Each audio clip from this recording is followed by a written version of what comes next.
अध्याय 52 नरक वर्णन।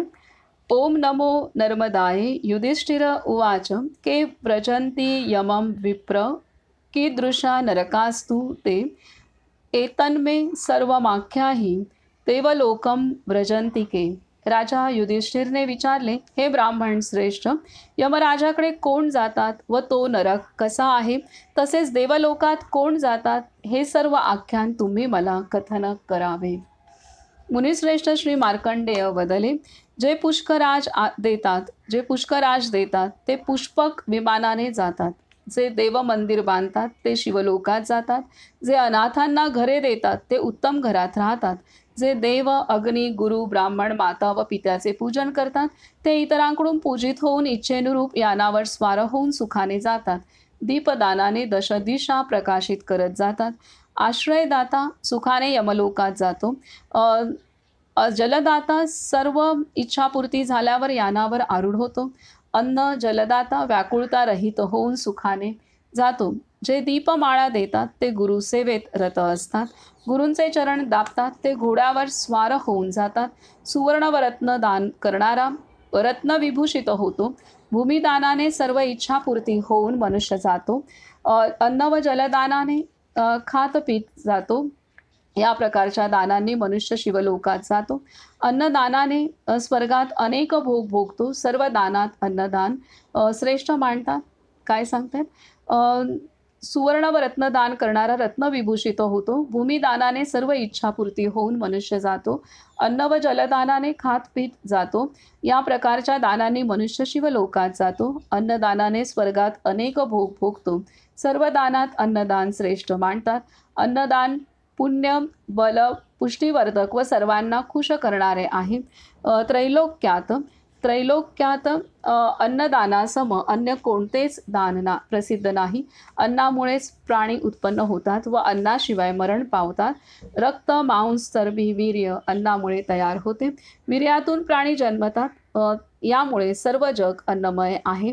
सोने रत्न घोडे हत्ती स्त्री माला व चंदन आदीने भोजनासम सुख लाभत नाही, शिवाय क्रोधासम कोणी वैरी नाही। हे भरत वंश उत्पन्न राजा, अन्नदान महापुण्यदायी आहे। अन्नदाता प्राणदाता असतो, यास्तव सदा अन्नदाता व्हावे। अन्न देण्याने त्रैलोक्यात भोग, स्त्री व वाहनादी जितके अन्नदान आहेत ते सर्व जणू दिले असे समजावे। हे युधिष्ठिर, या लोक परलोकात अन्नसेवनादी जे ऐश्वर्य आहे ते सर्व अन्नदानाचेच फल आहे। अन्नदानामुळे पुष्टांग असलेला धर्म संचय करतो। अन्न पवित्र अमृत देवांना प्रसन्न करणारे निर्मळ सत्वगुण वर्धन करणारे रसायन आहे। अन्न जल घोडा गाय वासरू पलंग छत्री व पादत्राणे हे 8 दान यमलोकासाठी अत्युत्तम आहेत। अन्न जल घोडा गाय वासरू पलंग छत्री व पादत्राणे हे 8 दान यमलोकासाठी अत्युत्तम आहे। युधिष्ठिर, अशा विशेष दानाने धर्मराजाच्या पुरात मनुष्य सुखाने जातो, यासाठी धर्म करावा। पवित्र होऊन अन्न व जल पितरांसाठी अमरेश्वर तीर्थात द्यावे। इहलोकात जितके तीर्थ व पुण्यक्षेत्र आहे ते सर्व काम मोक्षदायी आहे, तसेच सर्व सिद्धी प्राप्त करून देणारे आहे। परंतु सप्तकल्प वाहणारी नद्यांमध्ये श्रेष्ठ शुभरूप श्री नर्मदा त्या सर्वांची माता संबोधली जाते। काय सांगतायत की इहलोकात जितके तीर्थ व पुण्यक्षेत्र आहे ते सर्व काम मोक्षदायी आहे, तसेच सर्व सिद्धी प्राप्त करून देणारे आहे। परंतु सप्तकल्प वाहणारी नद्यांमध्ये श्रेष्ठ शुभरूप श्री नर्मदा त्या सर्वांची माता संबोधली जाते। तपस्या यज्ञ व दानांची गणना अन्य तीर्थात करता येते, पण श्री नर्मदा तटावर ते अगणित आहे, हे श्री शंकराने सांगितले आहे। श्री शिवशंकराप्रमाणे श्री नर्मदा अत्यंत यत्नपूर्वक पूजनीय आहे। या तीर्थक्षेत्रांत जे पापी कुकर्म करतात व दान करत नाही ते महाभयंकर दक्षिण मार्गाने यमलोकात जातात। चौफेर 86 सहस्त्रयोजन व्याप्त महारौद्ररूप यमराजाचे पूर आहे। चौफेर 86 सहस्त्रयोजन व्याप्त महारौद्ररूप यमराजाचे पूर आहे। क्रूर कर्म करणाऱ्या पापी मनुष्यांना दुरून ते यमलोक आहे, परंतु प्रत्यक्षात ते दुष्ट लोक तीक्ष्ण काटे व दगडांनी युक्त महाभयानक वाटेने जातात. काही ठिकाणी सुरीच्या धारेसारखे दगड, तर काही ठिकाणी भेगा पडलेली मोठमोठी लाकडे टोचणाऱ्या बेढप सळ्या, वेलींनी गुरफटलेल्या वृक्षांनी व्याप्त पर्वत, अतितप्त निखारे अशा तापदायक वाटा असतात. क्वचित खड्डे, तप्त ढेकळे, विटा, अतितप्त वाळू, तीक्ष्ण खिळे वा तुटलेल्या फांद्यांनी व्याप्त मार्ग असतो. काही मिट्ट काळोख असलेल्या मार्गाने यमलोकात जातात, काही मार्गातील निखाऱ्यांच्या चटक्यांनी ग्रस्त असतात, तर काही दावानलात पोळतात. कुठे तप्तशिळा तर कुठे कमरेपर्यंत चिखल, घाणेरडे पाणी व घाणेरड्या गोवऱ्यांची आग असते. कधी गिधाड, बगळा, वाघ, अति दारुण कीटक, मोठे विंचू, अजगर, भयानक डास, विषारी साप, तीक्ष्ण सुळ्यांनी रस्ता खोदणारे मदोन्मत्त हत्ती, बलवान सिंह, मोठमोठे शिंग असलेल्या म्हशी, प्राण्यांना खाणारे लांडगे आदी श्वापदांनी व्याप्त मार्ग असतो. कुठे भयानक डाकिनी, अकराळ विक्राळ राक्षस, महारोग, प्रचंड आग, आगींच्या ज्वाळांत मिसळलेला प्रचंड वायू, मोठमोठे खडक व पावसाचा मारा सहन करत काही निराधार जातात. कधी तप्त रस्त्याने जळत, तर कधी चारी बाजूने बाणांच्या वर्षावाने मार खात जातात. कधी विजा पडतात, भयानक उल्कापात होतो किंवा प्रचंड निखाऱ्यांचा वर्षाव होतो. कधी भयानक आवाजाने भयंकर प्राण्यांनी पुन्हा पुन्हा भीती दाखवली जाते व चारी बाजूंनी तीक्ष्ण हत्यारांनी मारा होतो. कधी अतिखारट पाण्याच्या वर्षावाने पुन्हा पुन्हा भिजवले जाते, तर कधी कडक थंडीने व बाणाच्या धारांनी दुःखी करतात. हे भरतवंशोत्पन्न राजा, अन्य बहुविध प्रकारे हजारो दुःखाने व्याप्त, तप्त, भयानक वरखाली विषम मार्गाने जातात. विश्रांतीरहित, महाकठीण, अतिदूर वा अतिजवळ, अति कष्टमय, दुःखमय रस्त्याने सर्व पापी मूर्ख जीव यमराजाच्या आज्ञेने यमदूत जबरदस्तीने घेऊन जातात. एकटे, परके, पराधीन, मित्र व बंधूसहित स्वकर्मावर विचार करत पुन्हा पुन्हा जळतात. भूतप्रेतांसह शुष्क कंठ, ओठ व गळा असलेले अशक्त, महाभयग्रस्त होमाच्या अग्नीत जळतात. कोणी पापी साखळ दंडाने बद्ध व घाणेरड्या पाण्यात गटांगळ्या खातात. महाभयंकर यमदूतांनी जळत असताना खेचले जातात. अशा प्रकारे कोणी छातीजवळ बद्ध, कोणी गळ्याशी बद्ध, तर कोणी केस धरून ओढत नेले जातात. काही प्राणीमात्रांच्या नशिबी बाणनाद असतात व त्यात बद्ध असे ते खेचले जातात. कोणी निज पापकर्मामुळे उताने खराब रस्त्यावर ओढत नेले जातात. कोणाचा पार्श्वभाग व हात बांधले असतात. कोणाला पोटात टोकदार शस्त्राने पीडित करतात. कोणाच्या गळ्यात पाश अडकवून खेचत नेऊन दुःख देतात. कोणाच्या जिभेत तर कोणाच्या गळ्यात खिळे ठोकलेले असतात. कोणी गचांडी धरून इकडे तिकडे झटका देत खेचले जातात.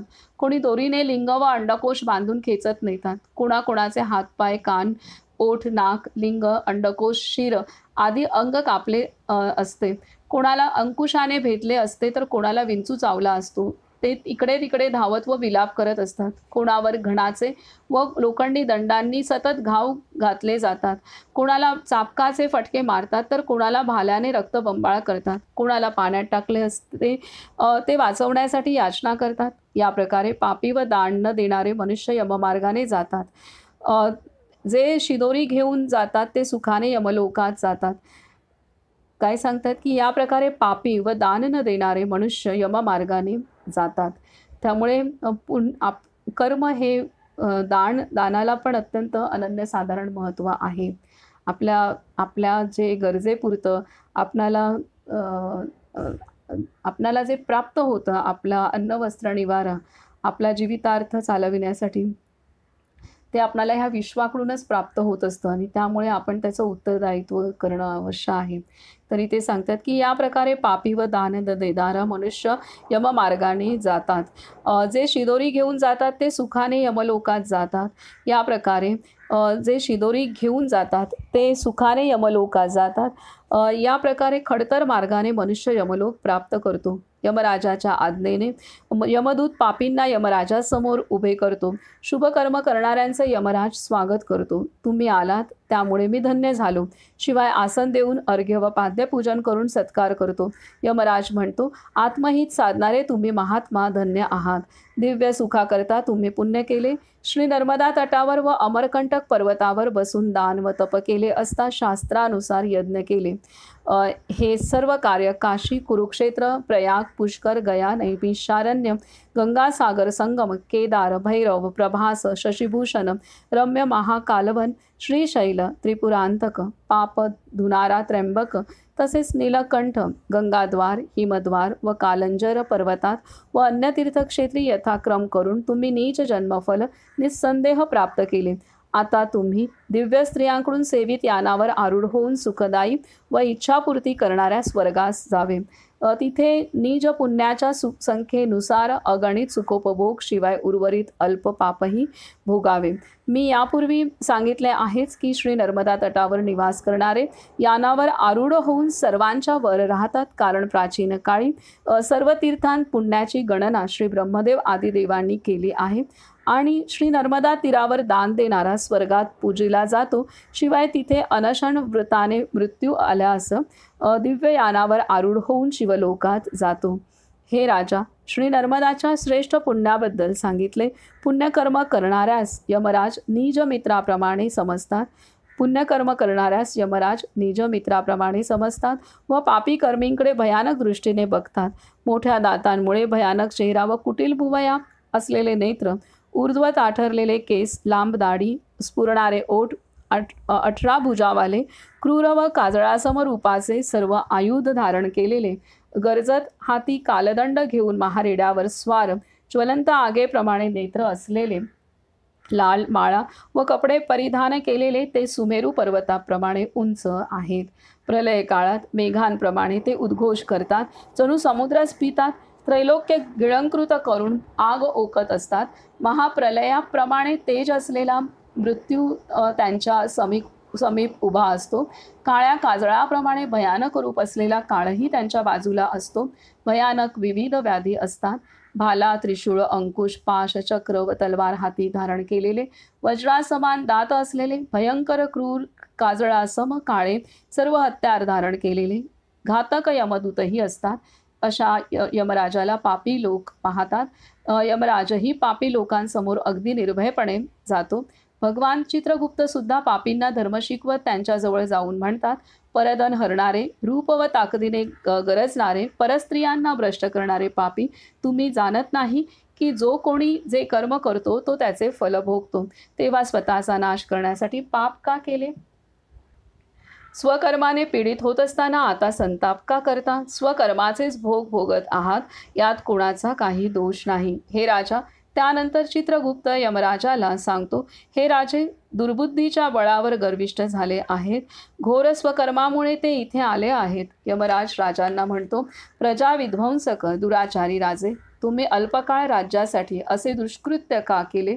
मोहामुळे अनितीच्या मार्गावर चालणारे तुम्ही राज्याच्या लोभापायी आपले सर्वस्व सोडून एकटेच इथे आला आहात. ज्यांच्यासाठी तुम्ही प्रजेचा नाश केला ते तुमचे बंधू तुम्हाला पाहू शकत नाही. आता यमदूत तुमचे अधःपतन करत आहेत. सांगा आता काय होऊ शकते? बहुविध प्रकारे समजवल्यावर राजे चुपचाप स्वकर्मावर विचार करतात. धर्मराज त्या राजांना पापमुक्त करण्यासाठी यमदूतांना सांगतो. धर्मराज त्या राजांना पापमुक्त करण्यासाठी यमदूतांना सांगतो, या चंड महाचंड राजांना घेऊन जा व नरकरूपी आगीत यांचे पाप यथाक्रम शुद्ध करा. तेव्हा त्वरित त्या राजांचे पाय पकडून त्यांना वेगाने फिरवून किंकर लोखंडी वृक्ष असलेल्या तप्त पृथ्वी तलावर फेकतात. ते सर्व राजे माराने त्वरित चूर्णित होतात. हे युधिष्ठिर, त्यावेळी ते राजे हातपाय न हलवता मूर्छित अवस्थेत असतात. नंतर पुन्हा हवा लागल्यावर ते हळूहळू शुद्धीत येतात.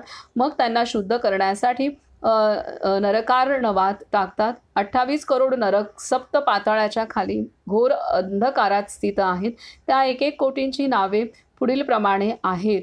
अतिघोरा, रौद्रा, घोरतमा, अत्यंत दुःख जननी, घोररूपा, तारणतारा, तरणतारा, भयानका, काळरात्री, घटोत्कटा, चंडा, प्रचंडा, महाचंडा, चंड कोलाहला, प्रचंडा, वराग्निका, जघन्या, अवरा, लोमा, भीषणी, भीषणी, नायिका,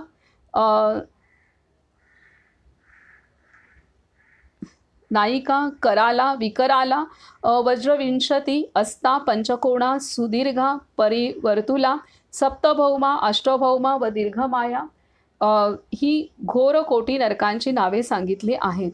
पापी प्राण्यांसाठी 28 कोटी गणती आहे. नरकाच्या क्रमानुसार 5-5 नायक जाणण्यायोग्य आहेत. हे राजा, प्रत्येक कोटींच्या नायकाची नावे मी सांगतो. त्यात पहिला रौरव, जिथे सर्व प्राणी रडतात. दुसरा महारौरव, जिथे पीडाग्रस्त भले भलेही रडतात.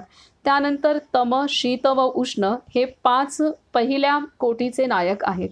आता दुसऱ्या कोटीचे नायक सांगतो. त्यात पहिला अघोर आहे.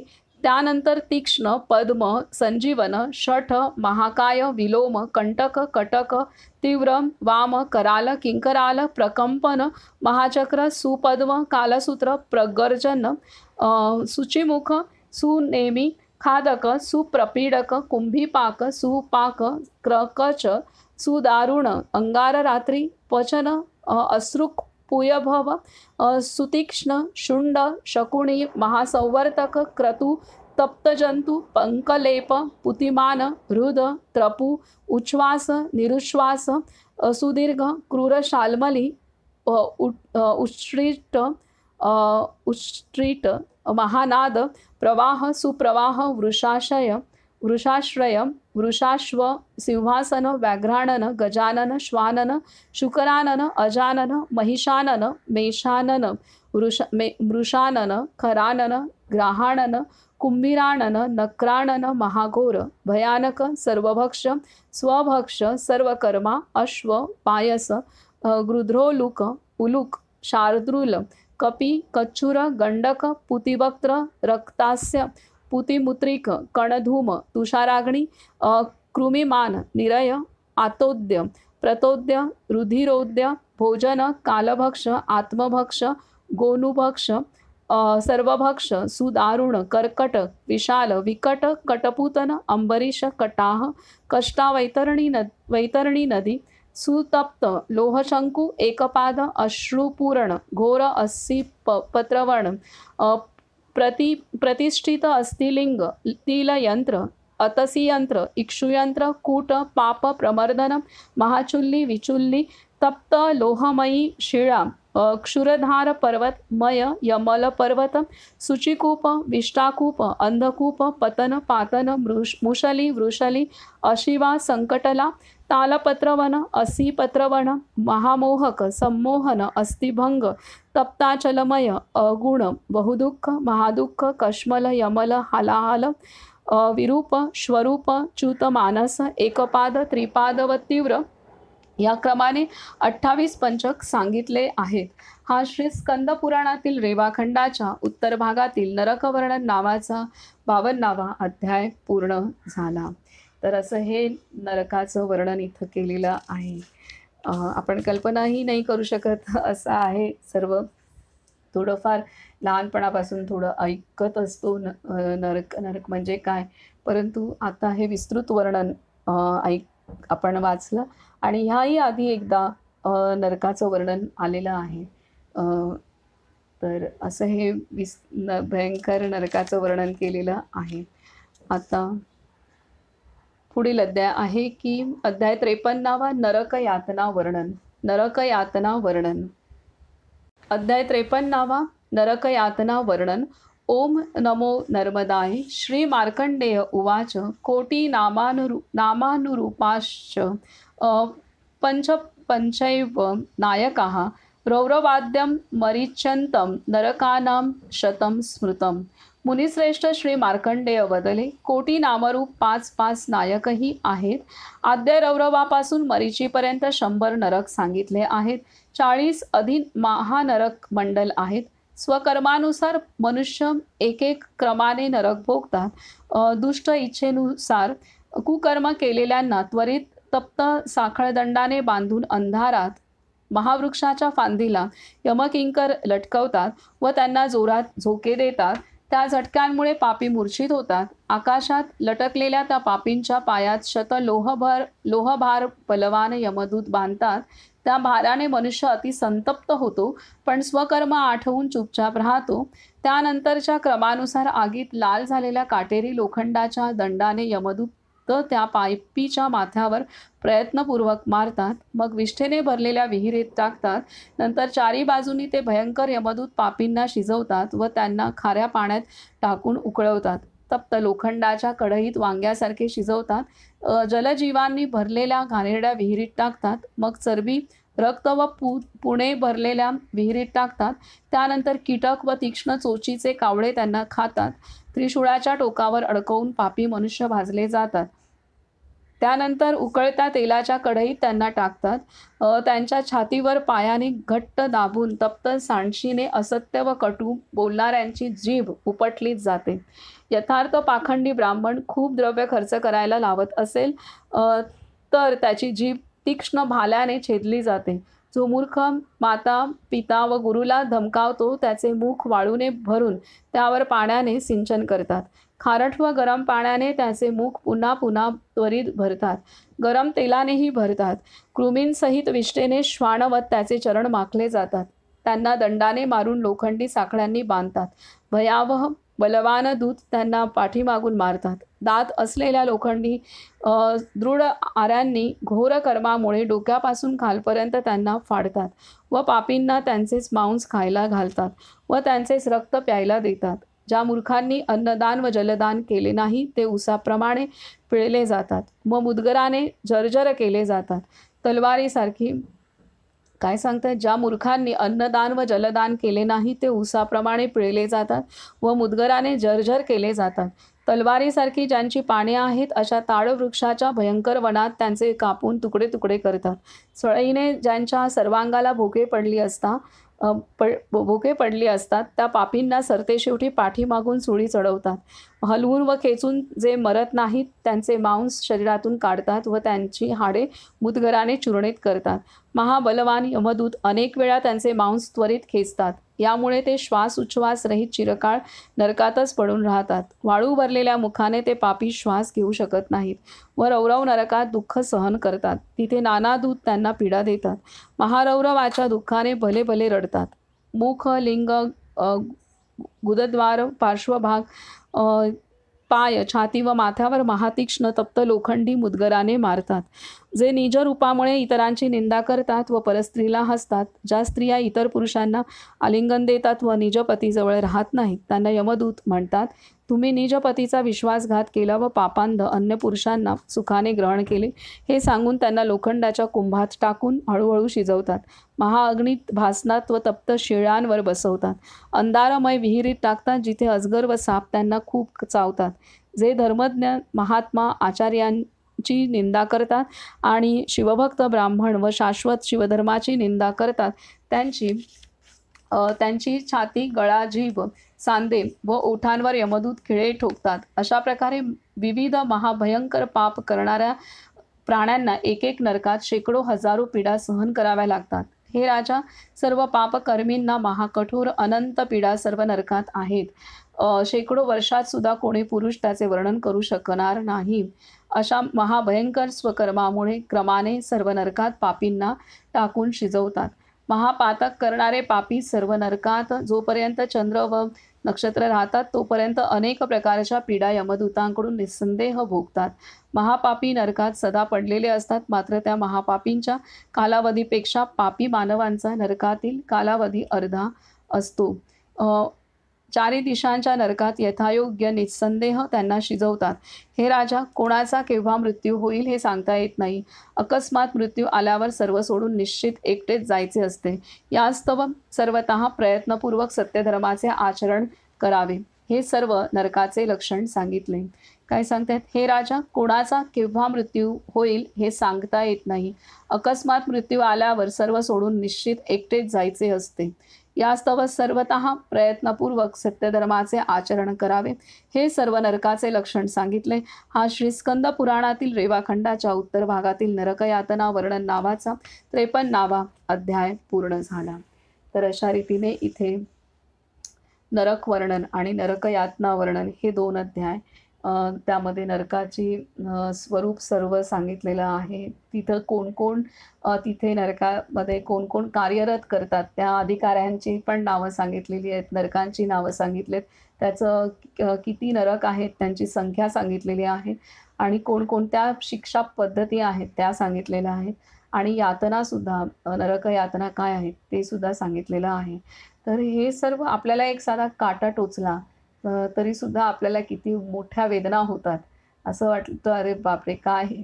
तर ह्या तर किती भयंकर भयंकर वेदना आहेत, आपण कल्पनाही नाही करू शकत. त्यामुळे ह्या अध्यायाच्या अंती सांगितलेलं आहे की कोणाला केव्हा मृत्यू होईल, कोणाचा केव्हा मृत्यू होईल हे सांगता येत नाही. अकस्मात मृत्यू आल्यावर सर्व सोडून निश्चित एकटेच जायचे असते. यास्तव सर्वतः प्रयत्नपूर्वक सत्यधर्माचे आचरण करावे, हे सर्व नरकाचे लक्षण सांगितले. कोणाला केव्हा काय मृत्यू होईल, कुठल्या क्षणाला काहीही माहीत नाही आहे, आणि मृत्यू आल्यानंतर एकटंच सगळं सोडून जायचं आहे. तर त्यामुळे इथे सांगतायत एकटंच जायचं आहे आणि आपल्याबरोबर आपलं कर्मच येणार आहे. हे आहे एकटंच जायचं आहे. इथे संसारात 4 लोकांबरोबर जरी राहत असतो, जन्म झाल्यापासून ते मृत्यूपर्यंत 4 लोक जरी सोबत असतील तरी जाताना आपण एकटेच असतो आणि येतानाही एकटे असतो, आणि जाताना एकटे असतो आणि आपल्यासोबत असलेलं कर्म असतं. येताना सुद्धा सोबत घेऊन आलेलं कर्म आहे, जातानाही सोबत असलेलं कर्म आहे, आणि त्यानुसार सर्व काही पुढे घडत असतं. आणि हे इथे आपल्याला पुन्हा सावधान केलेलं आहे. आणि सर्वात महत्त्वाचं म्हणजे आपण इथे दिलेलं आहे की कोणी अन्न कोणाला खाऊ घातलं नाही आहे, पाणी दिलं नाही आहे, हे एवढं तरी आपण करू शकतो, ही गोष्ट आहे. बाकीचं आपण किती कोणाला पैसे देऊ किंवा ते सर्वांना शक्य होईल असं नाही आहे, परंतु अन्नदान हे तसं पाहायला गेलं तर आपण आपल्याकडे आपल्या जेवणापुरतंच अन्न जरी असेल तरी त्यातूनही आपण दान करू शकतो. एक वेळेचं आपण 2 घास कमी खाऊ शकतो, अर्धं पोटी राहू शकतो आणि अर्धं आपण देऊ शकतो. म्हणजे खरं पाहायला गेलं तर आपल्या वाटणीचं अर्धं तरी देऊ, जर अगदीच आपल्याकडे काहीच नसेल तरी एवढं तरी आपल्याकडे असतं की आपल्या जेवणापुरतं आपल्याकडे निश्चित असतं. तर त्यातलं तरी थोडंसं आपण देऊ शकतो, इथपर्यंत असतं. आणि असंच त्यातलं तरी देतात ते त्यातलं देऊन नर्मदा तटीची तर सर्वच जे नर्मदा तटी जन्मलेले आणि नर्मदा तटीची जी घरं आहेत त्यातले 99.99% घरं तर अशी आहेत की ते प्रचंड अन्नदान तिथे होतं. आणि वर्षातले जेव्हा परिक्रमावासी तिथे येऊ लागतात तेव्हापासून ते परिक्रमा संपेपर्यंत जवळजवळ 6 महिन्यांचा कालावधी तिथे अन्नदान म्हणजे घरातल्या सामान्य व्यक्तीसुद्धा अन्नदान करत असते. आणि तिथे तर असे अनेक ठिकाणं आहेत की अगदी तुटपुंज असतं, त्यांना स्वतःला सुद्धा चहा करण्यासाठी पण साखर नसते किंवा दूध नसतं, अशा ठिकाणी सुद्धा अन्नदान होतं. म्हणजे ते काय करतात, आपल्या घासातलाच घास देतात, आपल्या तोंडचं ते दिलं जातं आणि ते दान करतात. तर हे आहे म्हणजे नाही करू शकत असं काहीच नाही. आणि अन्नदान सर्वात पाहायला गेलं तर सहज शक्य करण्यासारखी गोष्ट आहे. तर इथे महत्त्वाचं इतक्या सर्व दानांमध्ये इथे महत्त्व दिलेलं आहे की कुणाला खाऊ घातलं नाही, जेवू घातलं नाही ना, तर आता त्याची पण एक त्याचं पण आपणाला उत्तर द्यावं लागतं यमलोकामध्ये. तर हे महत्त्वाचं आहे. त्यामुळे दानाला अत्यंत अनन्यसाधारण महत्त्व आहे आपल्या आयुष्यामध्ये. कारण आपण जे विश्वात जे प्राप्त होतं आपल्याला ते त्यामध्ये सर्व वैश्विक ऊर्जा लागलेली असते, सर्वांचा सहयोग त्यामध्ये लागलेला असतो, आणि त्यामुळे दान करणं महत्त्वाचं आहे. आणि त्यामध्ये अन्नदान हे 8 प्रकारची दानं सांगितलेली आहेत की जे रोजच्या जीवनातल्या आवश्यक गोष्टी आहेत. तर त्यामध्ये आपण अन्नदान तरी सहज करण्यासारखं आहे. तर इथे असं हे वर्णन केलेलं आहे.